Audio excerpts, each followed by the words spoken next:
Hello viewers, good evening. मैं हूं आपकी होस्ट, आपकी दोस्त रजनी, और एक बार फिर से आप सबका करती हूं तहे दिल से स्वागत हमारे चैनल नेक्स्ट नाइन लाइफ में।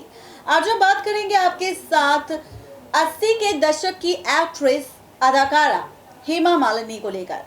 इस वक्त देओल परिवार काफी ज्यादा चर्चा में है, क्योंकि यहाँ पर पहली बार करण देओल की शादी में देओल परिवार को साथ देखा। लेकिन इस शादी में हेमा मालिनी और उनकी दोनों बेटियों ने ना पहुंचकर भी खूब चर्चा बटोरी। ऐसे में आज एक बार फिर से हेमा मालिनी के उस अतीत का पर्दाफाश हम करेंगे जिसके बारे में बहुत ही कम लोग जानते हैं। हेमा मालिनी जो यूं तो बहुत ही फेमस एक्ट्रेस है, लेकिन साथ ही उन्होंने अपने परिवार की जिम्मेदारियां बाखूबी निभाई और बीजेपी की तरफ से सांसद बनकर उन्होंने यहां पर अपनी एक और जिम्मेदारी निभाई, जहां पर राजनीति में उन्होंने कदम रखा। लेकिन अब इसी के साथ आपको बताते चले कि हेमा मालिनी के साथ सालों पहले कुछ ऐसा भी हुआ था जिसकी वजह से वो डिप्रेशन का शिकार हो गई थी। आज हम हेमा मालिनी की उस बीमारी के बारे में खुलासा करेंगे जिसके बारे में बहुत कम लोग जानते हैं। हेमा मालिनी के साथ बॉलीवुड इंडस्ट्री में कदम रखते ही आखिर किन किन चीजों का सामना हेमा मालिनी को करना पड़ा था, देखिए ये खास रिपोर्ट। 60 से 70 और फिर 80 से 90 के दशक में बॉलीवुड एक्ट्रेस हेमा मालिनी का जलवा तो आपने खूब देखा होगा। हेमा मालिनी ने अपने करियर में कई यादगार फिल्में बनाई है। हर फिल्म में उन्होंने दमदार एक्टिंग से लोगों का दिल जीत लिया, बॉलीवुड में अपनी एक अलग पहचान बनाई। आज भले ही हेमा मालिनी फिल्म इंडस्ट्री की एवरग्रीन एक्ट्रेस हो और उन्हें ड्रीम गर्ल का टैग मिला हो, लेकिन एक समय ऐसा भी था जब एक्ट्रेस हेमा मालिनी को खूब रिजेक्शंस झेलने पड़ते थे। हेमा मालिनी के रिजेक्शन और स्ट्रगल का ये दौर 4 सालों तक चला था। जी हाँ, आप सबको बताते चले, कहते हैं कि जब हेमा मालिनी की एंट्री फिल्मों में हुई तब वो काफी ज्यादा दुबली पतली हुआ करती थी। दुबली पतली होने के कारण हेमा मालिनी को कई फिल्मों से रिजेक्ट कर दिया गया था। मेकर्स हेमा मालिनी से मिलने के बाद उन्हें अपनी फिल्म में लेने से इनकार कर देते थे, लेकिन सिर्फ यही वजह नहीं थी। हेमा मालिनी का नाम भी लोगों को पसंद नहीं आता था। वो उनका नाम सुनते ही उन्हें रिजेक्ट कर देते थे। लगभग 4 सालों तक हेमा मालिनी के साथ यही चलता रहा और वो तब तक साउथ सिनेमा में कुछ छोटे मोटे रोल करने लगी। आखिरकार हेमा मालिनी की तकदीर बदली और किस्मत चमक गई। ये तब हुआ जब हेमा मालिनी को सन 1968 में राज कपूर के साथ सपनों के सौदागर फिल्म में काम करने का मौका मिला। इस फिल्म में लोगों ने हेमा मालिनी को खूब पसंद किया। इसके बाद हेमा के पास फिल्म की लाइन लग गई और वो एक के बाद एक हिट फिल्म देने लगी।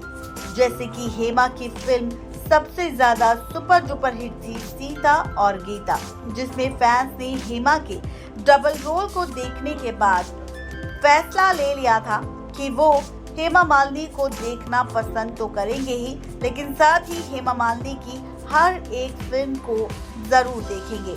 आपको बताते चले कि हेमा मालिनी ने सीता और गीता, लाल पत्थर, अंदाज, प्रतिज्ञा और शोले जैसे ना जाने कितनी हिट फिल्म्स में वो नजर आई।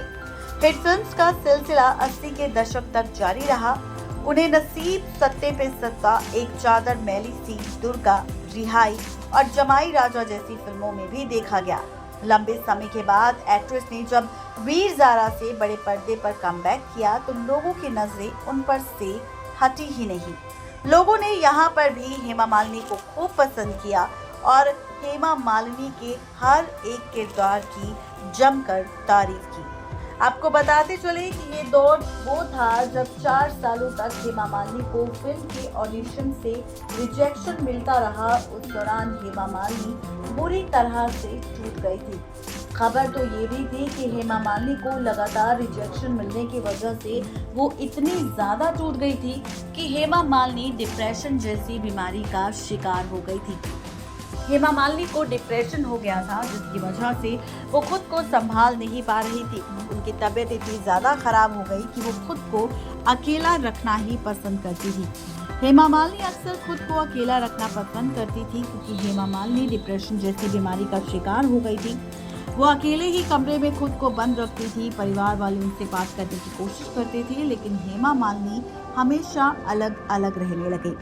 उसके बाद जब 1968 में उन्हें मौका मिला और फिल्म में ऑडिशन देने गई, तो उस दौरान उन्हें राज कपूर के साथ फिल्म करने का मौका मिला और इसी फिल्म से उनकी जब किस्मत बदली, तब जाकर वो डिप्रेशन जैसी बीमारी से उभर कर बाहर आई, जहां पर उनके परिवार ने तो उनका साथ दिया ही, लेकिन साथ ही इसी फिल्म के बाद उन्होंने काफी अच्छी पहचान बना ली थी। और इसी पहचान के साथ साथ हेमा मालिनी की मुलाकात हो गई थी धर्मेंद्र से, और इस मुलाकात ने बदल दी थी हेमा मालिनी की जिंदगी। जहां पर उनकी जिंदगी में पहले करियर की कमी थी, तो करियर तो उनका शुरू हुआ ही, लेकिन साथ ही उन्हें बॉलीवुड इंडस्ट्री के हीमैन यानी कि धर्मेंद्र भी मिल गए थे। जिसके बाद धर्मेंद्र से मिलने के बाद वो काफी ज्यादा खुश हुई। उनके साथ उनकी लव स्टोरी की शुरुआत हुई और दोनों ने एक दूसरे के साथ शादी करने का फैसला तक ले लिया।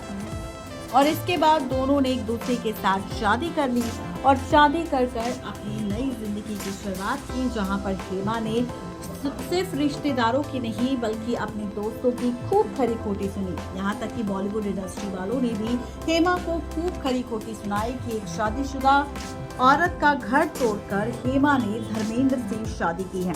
लेकिन इतनी बातें सुनने के बाद और अपने परिवार के खिलाफ जाकर शादी की हेमा मालिनी ने और अपने इस रिश्ते को पूरी शिद्दत के साथ निभाया, जहां पर उन्होंने अच्छी परवरिश अपनी बेटियों को दी, अच्छे संस्कार दिए और अपनी जिंदगी में वो अब अच्छी जिंदगी जीती नजर आ रही है। बताते चले आप सबको कि अब हेमा मालिनी सिर्फ एक पत्नी और मां नहीं बल्कि अब वो नानी भी बन चुकी है। और इसी के साथ यहाँ पर वो अपने परिवार के साथ काफी ज्यादा खुश है। सबसे ज्यादा चर्चा हेमा मालिनी ने इस वक्त तब बटोरी जब हेमा मालिनी के करण देओल की शादी में ना आने पर सवाल किए गए, और इन्हीं सवालों को लेकर खूब सारी बातें भी हुई और उनसे बार बार पूछा गया कि आखिर इसके पीछे की सच्चाई क्या है।